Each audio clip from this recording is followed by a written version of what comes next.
Oke, kita mulai malam ini kita mau belajar tentang menabur berkat. Sebelumnya 1 bulan ini kan tema besarnya adalah tentang keuangan gitu ya.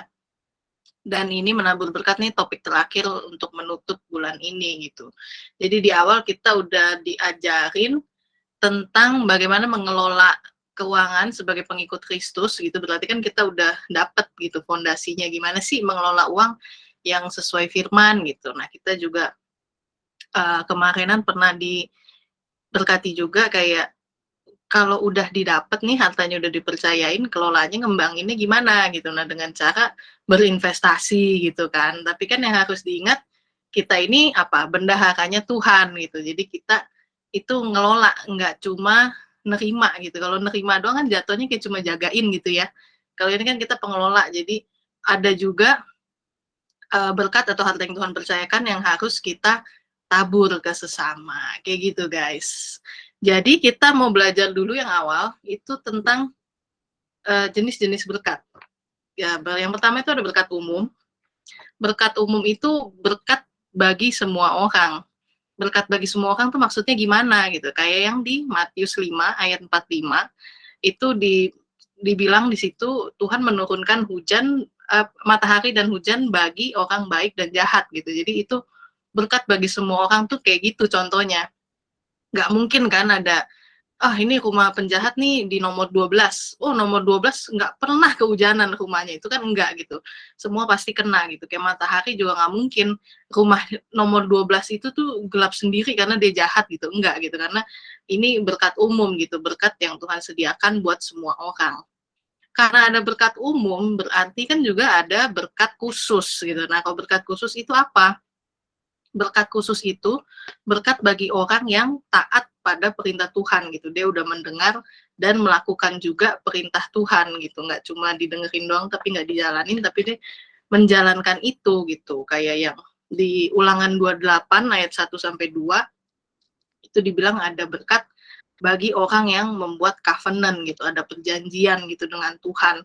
Dan dia juga harus mendengarkan dan melakukan perintah Tuhan gitu. Jadi ada berkat yang emang tertentu buat dia gitu karena dia sudah melakukan perintah Tuhan gitu. Selanjutnya kita juga punya berkat jasmani. Berkat jasmani itu berkat tentang hal-hal penghidupan kayak sandang, pangan, papan itu, keuangan itu termasuk dalam berkat jasmani. Nah, berkat jasmani itu kayak yang di Matius 6 ayat 31 sampai 33 itu dibilang jangan kamu khawatir dengan apa yang akan kamu minum, apa yang hendak kamu pakai gitu karena Tuhan kita pasti mencukupkan itu gitu. Kita pasti diberkati itu. Nah, yang berkat jasmani ini nih yang mau kita lebih membahas karena kan topiknya bulan ini tentang keuangan gitu ya. Kalau makin-makin kan berkat itu bisa jadi dari berkat yang kayak kita mendengarkan orang gitu, kita memberi support moral gitu ke orang. Kalau ini kita lebih ke sesuatu yang sifatnya lebih materi gitu. Nah, yang terakhir tapi yang paling penting itu adalah berkat rohani.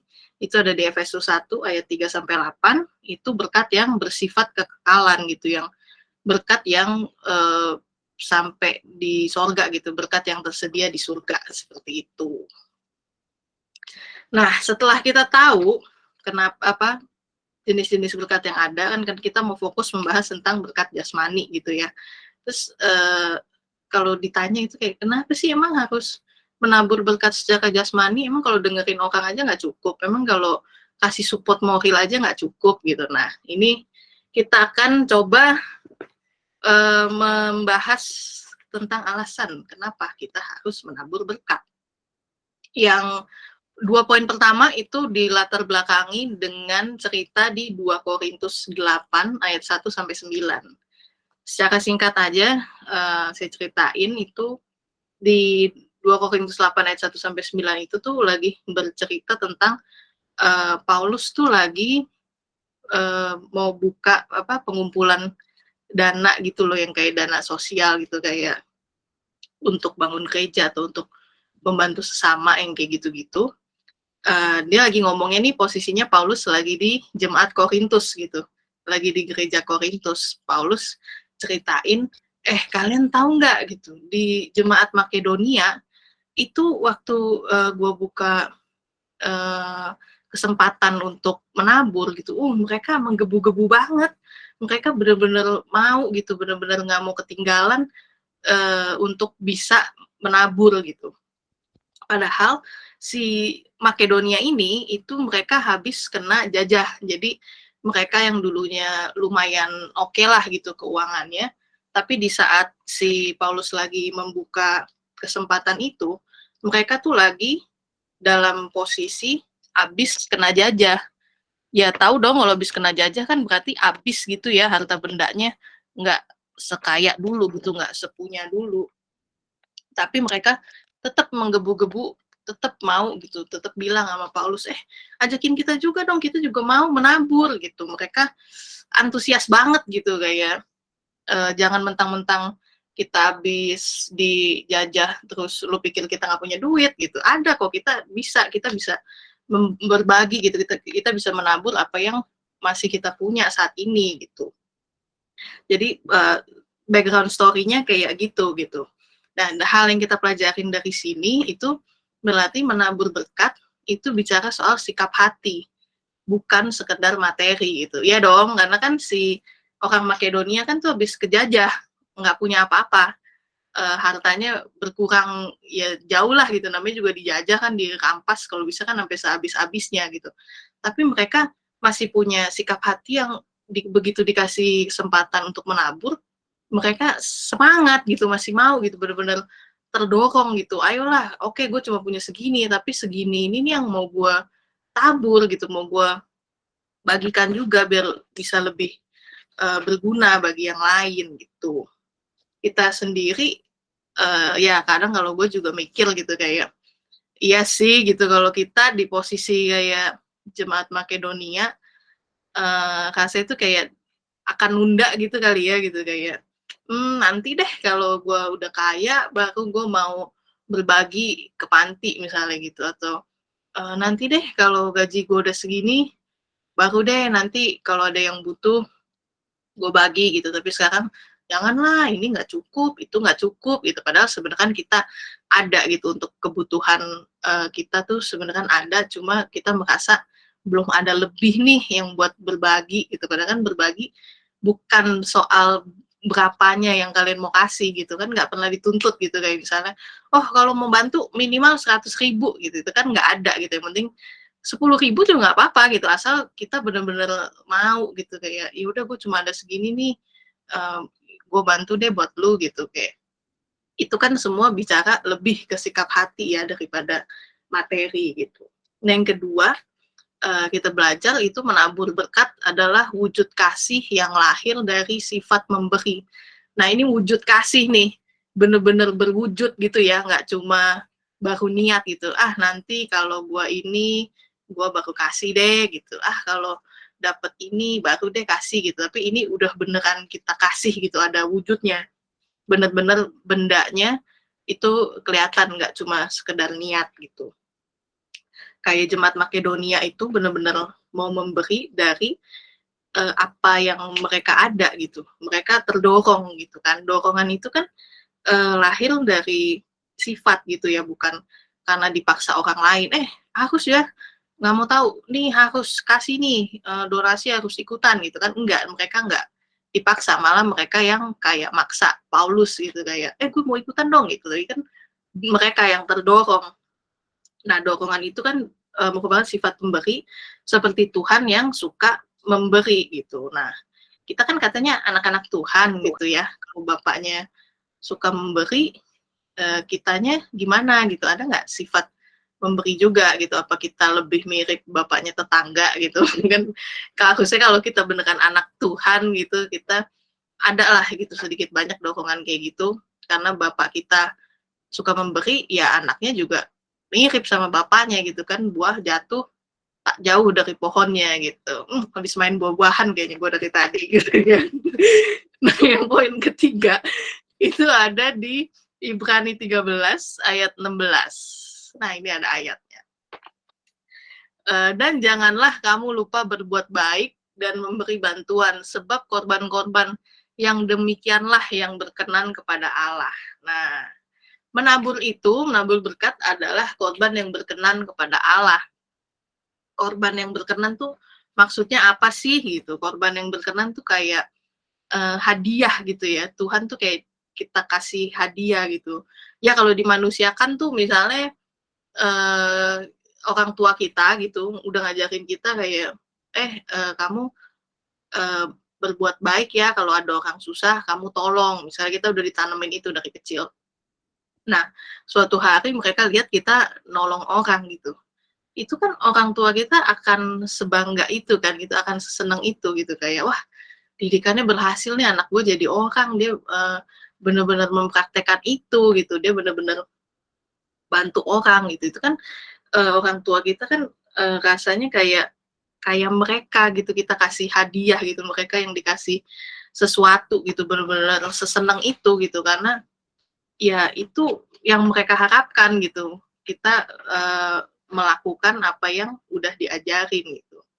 Jadi korban yang berkenan tuh gitu kayak ini loh gitu, kayak mereka dapat hadiah, dapat sesuatu yang benar-benar mereka suka gitu. Jadi itu alasan kita mengapa menabur berkat, karena menabur berkat adalah korban yang berkenan kepada Allah.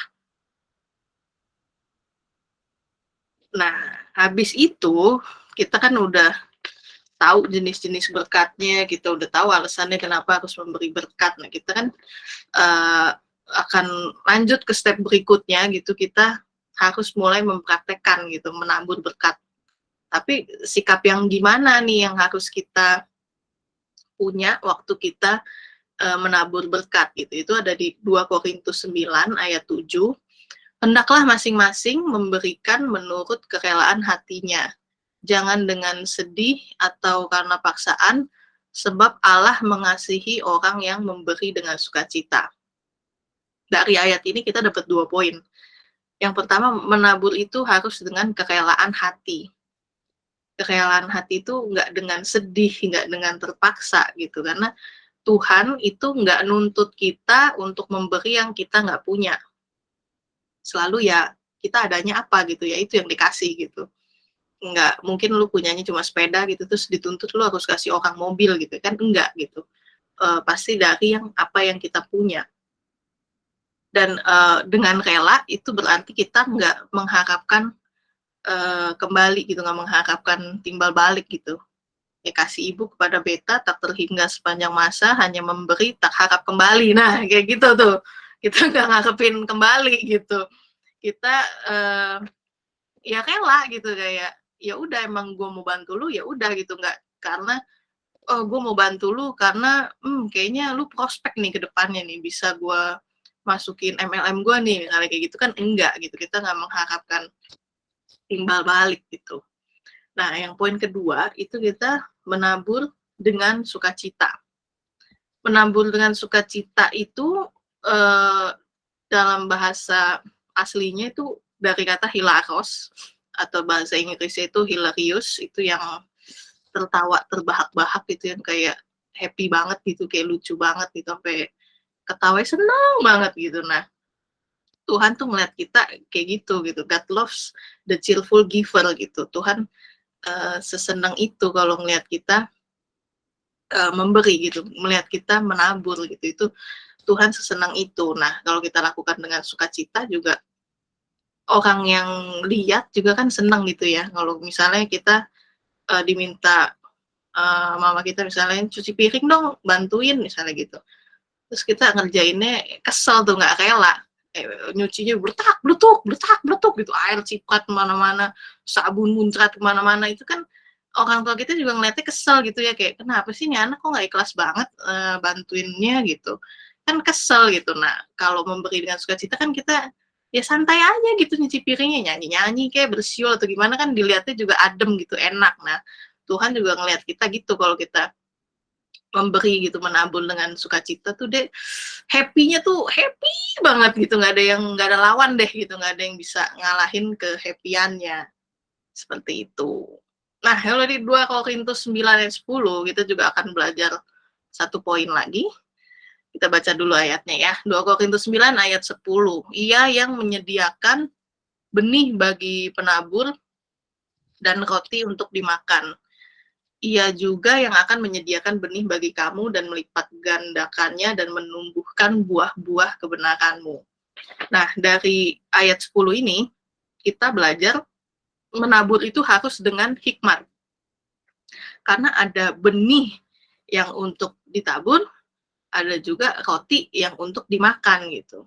Karena menabur itu bukan paksaan, lagi-lagi sesuai kemampuan, karena menabur tuh bukan buat pamer gitu kayak gue bisa nih bantu dia sekian banyak, orang kaya gue mah crazy rich kelapa gading gitu, nggak gitu kalau menabur ya harus dengan hikmat, harus sesuai kemampuan, ditunjukkannya juga ke orang yang tepat gitu.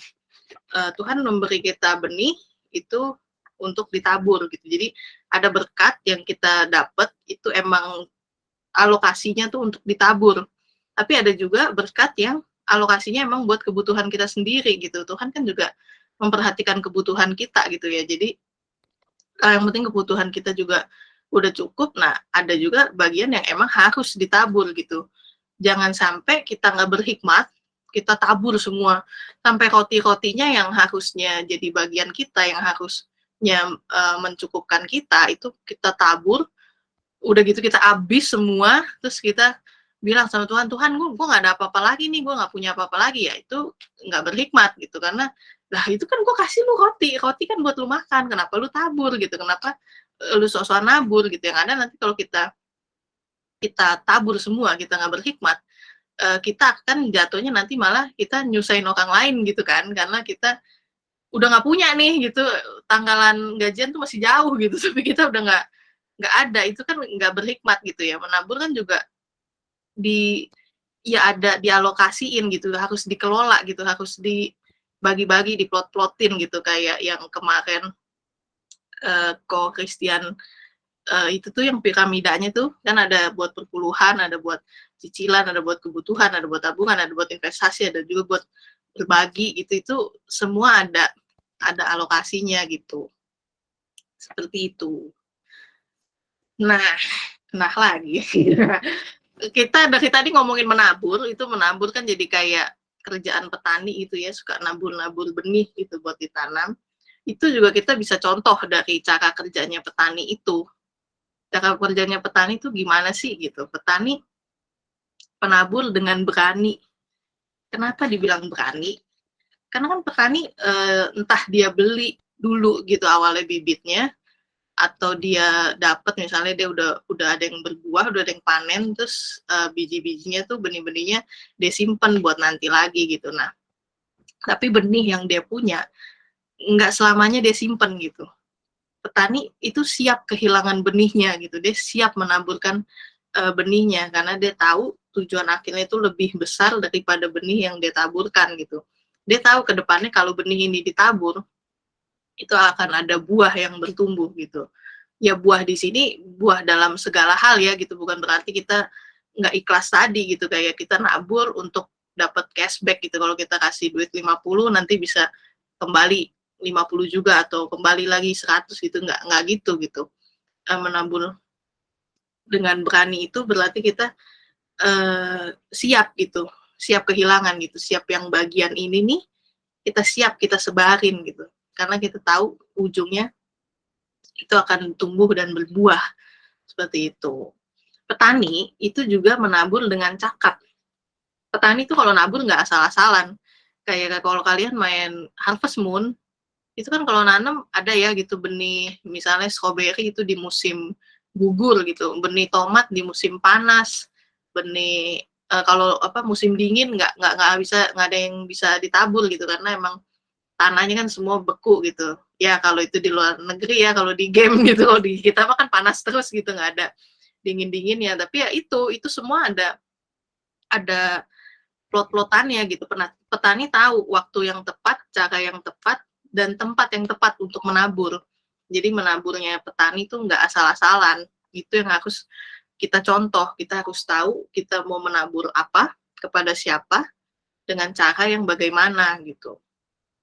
Contoh kecilnya, kalau kita lagi makan sama teman kita, minuman dia habis terus dia kepedesan, kita kan nggak mungkin tahu-tahu kasih dia emas batangan gitu, nih buat lu, keren kan gue, bahaya nggak gue gitu, gue ngasih lu emas batangan nih mahal banget kan, 1 gramnya aja udah berapa duit gitu.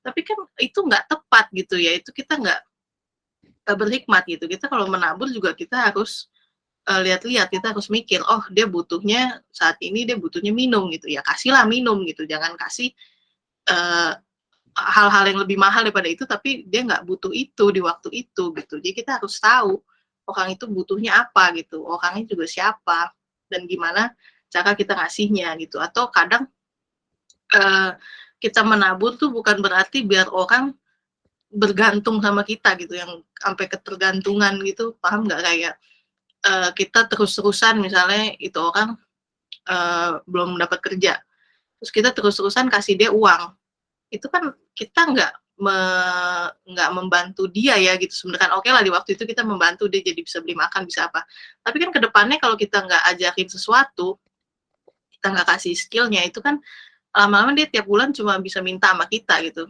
nggak ada nih bulan ini udah habis, bulan depannya gitu lagi gitu, habis lagi. Nah itu kita juga harus berhikmat gitu, harus cakap. Kalau ada waktunya kita kasih ikannya, ada waktu juga kita kasih kailnya gitu. Misalnya di posisi dia udah kenyang gitu, oke lah kebutuhan dia seenggaknya untuk makan udah tercukupi gitu. Nah kita kasih dia juga yang lain gitu, nggak cuma uang gitu. Kita misalnya kita beliin buku, gimana cara buka all shop biar cepet laku misalnya kayak gitu. Itu kan membantu dia gitu ya ke depannya gitu. Itu kan kita juga menabur, tapi nggak membiarkan mereka bergantung sama kita gitu. Kedepannya mereka bisa cari sendiri, bisa gali sendiri, bisa bertumbuh sendiri kayak gitu. Yang ketiga, petani itu menabur dengan percaya. Kenapa dengan percaya? Ya dia nggak tahu gitu, maksudnya benih kan ada juga yang bertumbuh, ada yang enggak gitu. Misalnya benihnya kepentok di tanah yang berbatu, ya dia nggak gitu bertumbuh gitu, itu kan bisa gitu. Tapi petani percaya, ya udah gue nabur, gue percaya nanti pasti ada yang berbuah kayak gitu. Jadi petani itu menabur benih percaya akan menuai buahnya, walau harus melewati proses gitu kan, nggak langsung ya gitu. Petani nabur hari ini besoknya numbuh pohon tomat gitu kan, nggak gitu gitu. Ada prosesnya, ada berapa berapa harinya gitu. Kita juga kayak gitu gitu. Kita menabur, kita bantu orang, kita nggak menuntut kembali gitu ke Tuhan, nggak ya Tuhan kemarin gue udah bantuin dia loh, wah hari ini gue susah, harusnya gue udah dapat sesuatu dong, kan gue udah menabur gitu. Nggak bisa gitu gitu. Itu kita habis menabur itu banyak proses yang kita lewati gitu. Misalnya habis kita menabur ya kita, sifat kita misalnya yang dibentuk gitu, yang diproses biar makin lama makin serupa dengan Tuhan gitu kan. Jadi kita melewati proses ya, berbuahnya di mana ya di depannya nanti kan kita tahu, oh iya uh, bener gitu loh, kita ngelihat secara nyata ini benih yang dulu kita tabur ini beneran berbuah gitu. Tapi nanti gitu di kedepannya, tapi pasti akan berbuah, karena itu petani juga begitu gitu, menabur dia dengan percaya. Oke, masih masih paham gitu ya guys, masih mudeng gitu ya. Kita masih ada ya 10 slide lagi lah gitu. Enggak bercanda. Masih enggak kok, dikit lagi. Tenang. Kita lanjut, kita dari tadi ngomongin ya entah petani lah, entar orang lah gitu. Kali ini yang asli gitu, beneran kisah-kisah di Alkitab gitu. Kita bisa mencontoh tokoh-tokoh di Alkitab itu, mereka menabur tuh buat apa sih gitu, apa yang didapat gitu dari menabur itu gitu.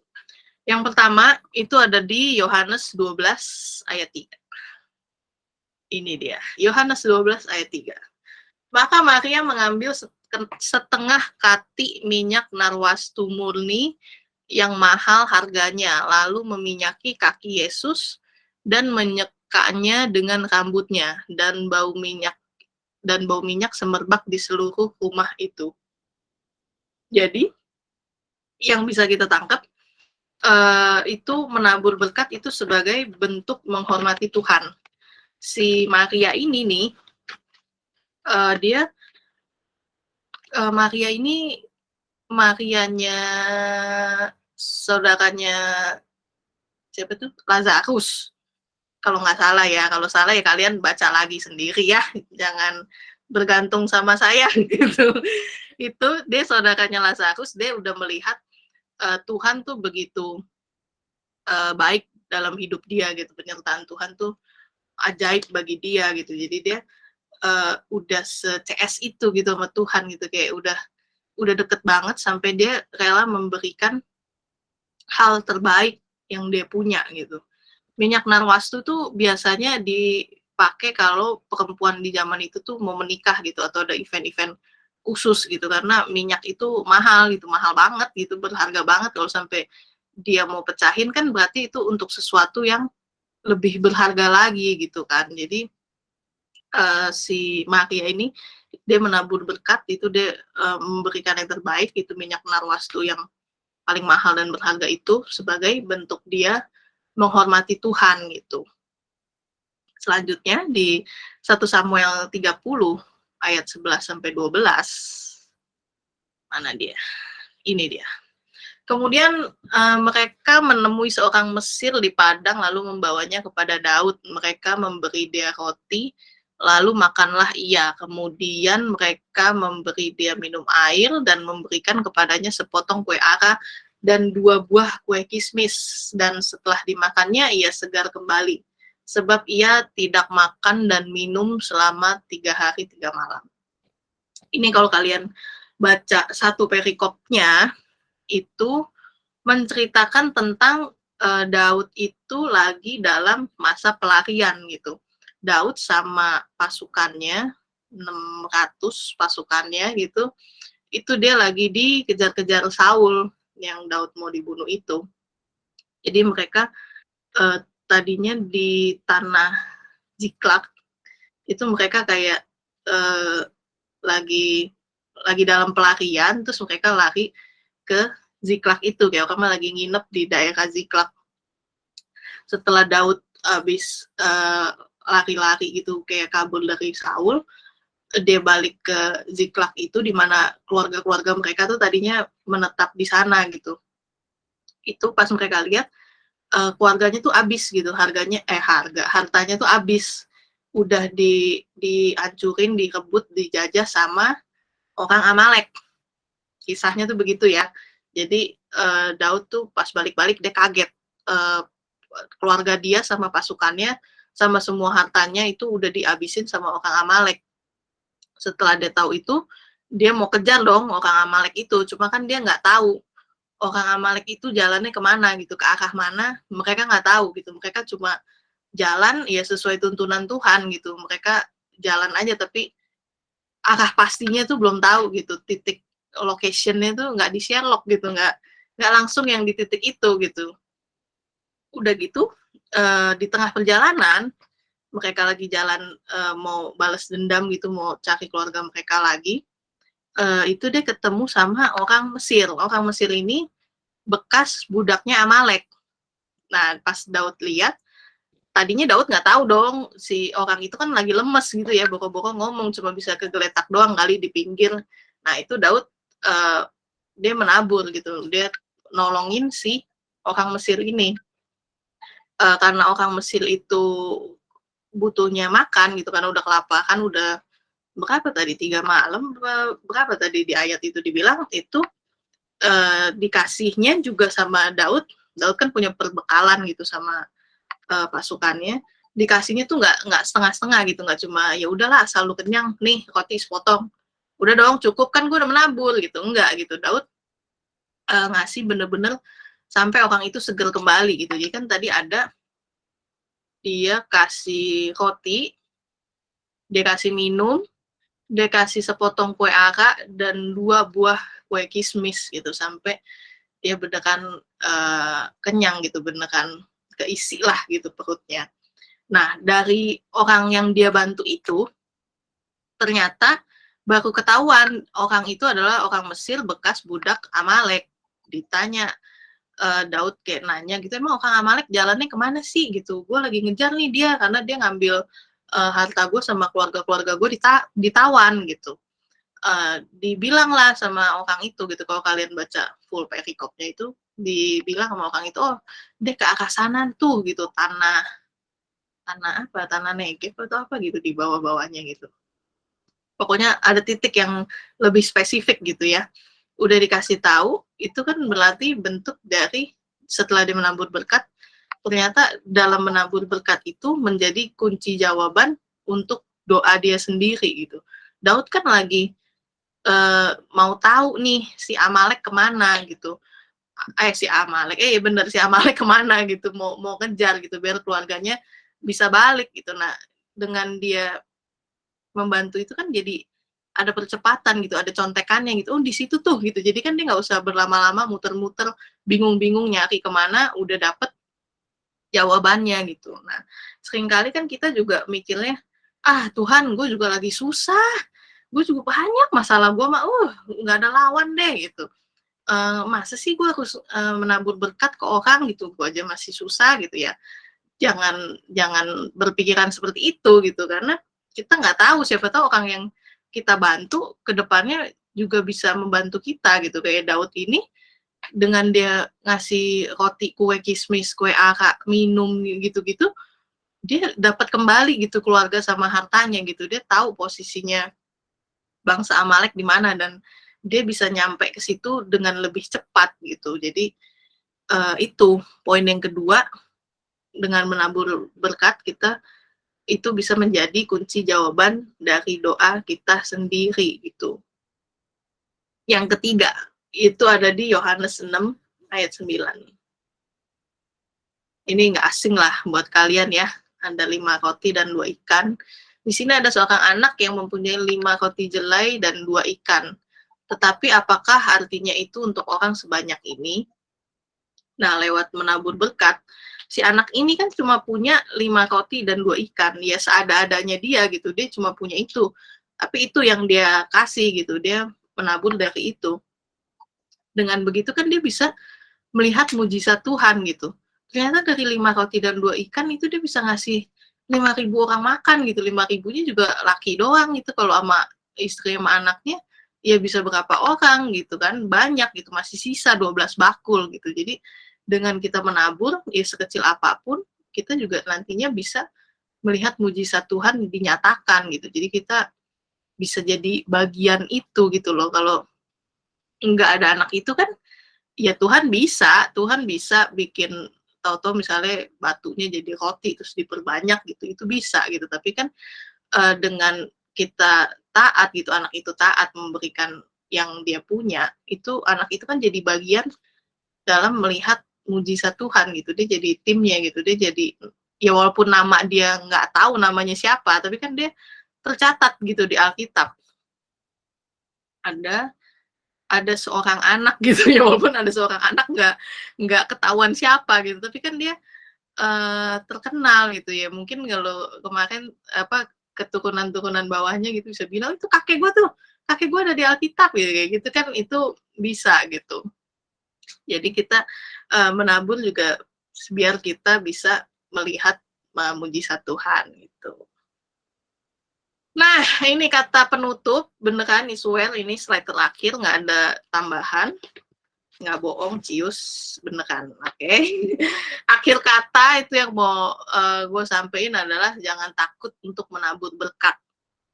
Ada di Amsal 11 ayat 24 sampai 25, ini yang versi BMK. Kalau kalian buka TB, ya beda kata-katanya, tapi sama gitu. Bukan berarti slide ini sesat, tapi emang ada versi-versi yang banyak gitu ya, terjemahan-terjemahan yang banyak gitu. Ada orang suka memberi tapi bertambah kaya, ada yang suka menghemat tapi bertambah miskin papa. Orang yang banyak memberi akan berkelimpahan, orang yang suka menolong akan ditolong juga. Gitu. Jadi ada orang suka memberi tapi bertambah kaya gitu. Memberi kan ngasih gitu ya, harusnya berkurang, tapi ini malah bertambah kaya gitu. Ada orang yang menghemat, dipegangin aja nggak dikeluarin, itu kan harusnya aman ya gitu, nggak bisa berkurang dong gitu, tapi malah ternyata dia bertambah miskin gitu, miskin papa tuh di bawah miskin aja gitu, kayak miskin banget gitu. Jadi matematikanya Tuhan tuh bukan matematikanya kita, caranya memberkati kita juga lebih tinggi dari apa yang bisa kita pikirkan. Jadi yuk teman-teman, kita berani untuk menabur berkat, Ingat, kita cuma bendaharanya Tuhan. Bendahara itu berarti pengelola, ada yang masuk, ada yang keluar, gitu, itu dikelola. Kita bukan yang punya, gitu. Jadi kita harus terus menjadi saluran berkatnya. Begitu, sekian dari saya.